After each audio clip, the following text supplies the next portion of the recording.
اور اس کے حق میں یہ رشوت کہلائے گی۔ ایک بہن نے فرمایا کہ غسل کا طریقہ مصعب کیا ہے وہ بتا دیں، اور کیا عورت بغیر بال کھولے نچلے دھڑ سے ہی غسل کر سکتی ہے یا نہیں؟ دیکھیں، غسل کا آسان سا طریقہ یہ ہے کہ واش روم جانے سے پہلے آپ بسم اللہ الرحمن الرحیم پڑھیں اور دل میں پاک ہونے کی نیت حاضر کر لیں۔ زبان سے کہنا ضروری نہیں ہوتا، اور پاک ہونے کے لیے کلمہ پڑھنا کوئی ضروری نہیں ہے، اصل تو ہے غسل کے فرائض پورے کرنا۔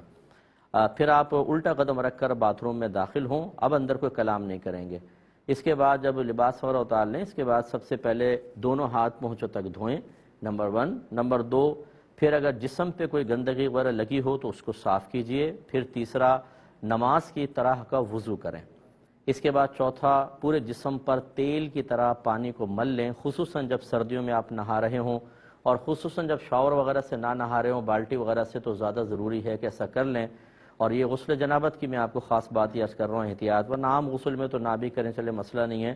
تیل کی طرح پانی کو مل لیں۔ اس کے بعد پھر اپنے سیدھے کندھے پر نیچے دھڑ پر 3 مرتبہ پانی ڈالیں، پھر الٹے کندھے پر، پھر سر پر 3 مرتبہ پانی ڈال کر پورے بدن کو دھو لیں، اور آخر میں دھوتے ہوئے ملتے بھی جائیں، یہ بھی سنت کریمہ ہے، اور آخر میں پھر کسی تولیہ وغیرہ سے جسم کو صاف کر لینا بھی مستحب ہے۔ سرکار سے دونوں چیزیں ثابت ہیں، کبھی آپ نے تولیہ کو منع کر دیا اور ایسے ہی گیلے بدن پر کپڑے پہن کے تشریف لے گئے، لیکن وہاں عرب کی گرمی تھی تو یقینی سی بات ہے وہ 2 منٹ میں وہ پانی اڑ گیا۔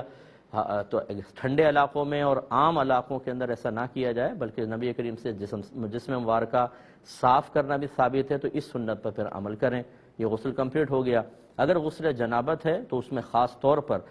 مطلب کلی کا اہتمام، ناک میں پانی چڑھانا، جو اگرچہ وضو میں دونوں فرض پورے ہو جائیں گے، اور پورے بدن پہ اچھی طرح پانی کا بہانا، خاص طور پہ بہنیں بال گھنے ہوتے ہیں، بالوں کی ایک ایک جڑ میں پہنچنا چاہیے، کانوں کے اندر، یعنی سوراخ میں نہیں لیکن کان کے سوراخ کے باہر جتنا ظاہری حصہ ہے اس کو اچھی طرح دھونا۔ پھر اور جسم کے اندر ایسے مقامات کہ آپ کو اگر یہ گمان ہو کہ جب تک اچھی طرح اس میں پانی نہیں ڈالا جائے گا پانی پہنچے گا نہیں، یا صرف مسح ہو جائے گا، تو اب وہ آپ خود اندازہ کر لیں، ان تمام مقامات پر اچھی طریقے سے پانی پہنچانا ہوگا۔ اب جو آپ نے بال کھولنے کا کہا، دیکھیں نبی کریم صلی اللہ علیہ وسلم نے ایک خاتون کو جس کی بالوں میں مینڈیاں بنی ہوئی تھیں، یعنی 3 4 بنا کے بہت ساری مینڈیاں، ان کو کھولنا بڑا آزمائش تھا، تو سرکار نے ان کو اجازت دی کہ آپ اسی پر پانی بہا لیں، بس سر کے یعنی بالوں کی جڑ تک پانی پہنچ جائے اور سر تک، باقی بالوں پر پانی بہا لیں، کھولیں نہیں۔ لیکن جو عام چٹیا ہوتی ہے اس کو کھولنا ہوگا، اور سر دھوئیں نہ دھوئیں اس پر میں تھوڑا سا کلام کرتا ہوں۔ پہلے ایک کالر میرے ساتھ ہیں۔ السلام علیکم۔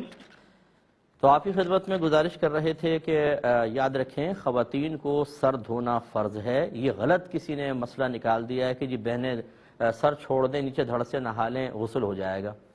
ایک بال برابر جگہ بھی سوکھی رہ گئی تو غسل نہیں ہوگا اور جہنم میں جانا پڑے گا۔ میرے آقا صلی اللہ علیہ وسلم نے حضرت علی کرم اللہ وجہہ الکریم کو جب یہ حدیث بیان کی کہ علی ہر بال کے نیچے جنابت ہے، اگر ایک بال بھی نہ دھلا تو جہنم میں ایسا ایسا کیا جائے گا، تو حضرت علی رضی اللہ تعالیٰ عنہ کہتے ہیں اس کے بعد میں نے اپنے سر سے دشمنی کر لی، یعنی آپ پھر سر منڈایا کرتے تھے کہ اس خوف کی وجہ سے کہ کوئی ایک بال سوکھا نہ رہ جائے۔ ہاں، اگر کوئی بہن ایسے علاقے میں ہیں جہاں پر بہت ہی سخت سردی ہے، گرم پانی یوز کریں، اس کے بعد بھی فوراً ایک دم بال ٹھنڈے ہو جاتے ہیں اور شدید قسم کا نزلہ، سر کی جکڑن ہو سکتی ہے، چاہے سر کتنے ڈھک لیں تب بھی ان کے ساتھ ایسا معاملہ ہوتا ہے، وہ ہیٹر چلنے کے باوجود بھی اس کا شکار ہو جاتی ہیں۔ اگر اس قسم کی پرابلم ہے تو یہ ایک مجبوری کی صورت ہے، پھر نیچے سے نہا لیں اور اوپر سر کا اور بالوں وغیرہ کا مسح کر لیں جب تک یہ کیفیات رہیں۔ یا بعض ایسے ہوتے ہیں جو مطلب ہیٹر افورڈ نہیں کر سکتے ہیں، ایسے بھی ہوتے ہیں بعض گھر تو وہ ٹھنڈا بہت زیادہ ہوتا ہے گھر، اس میں پھر یہ صورتحال ہے کہ اگر بال آپ گیلے کر کے رکھیں گی تو بہت زیادہ بیماری کا اندیشہ ہے، وہاں پر بھی اس کی اجازت ہوگی کہ جب تک یہ کیفیات باقی رہے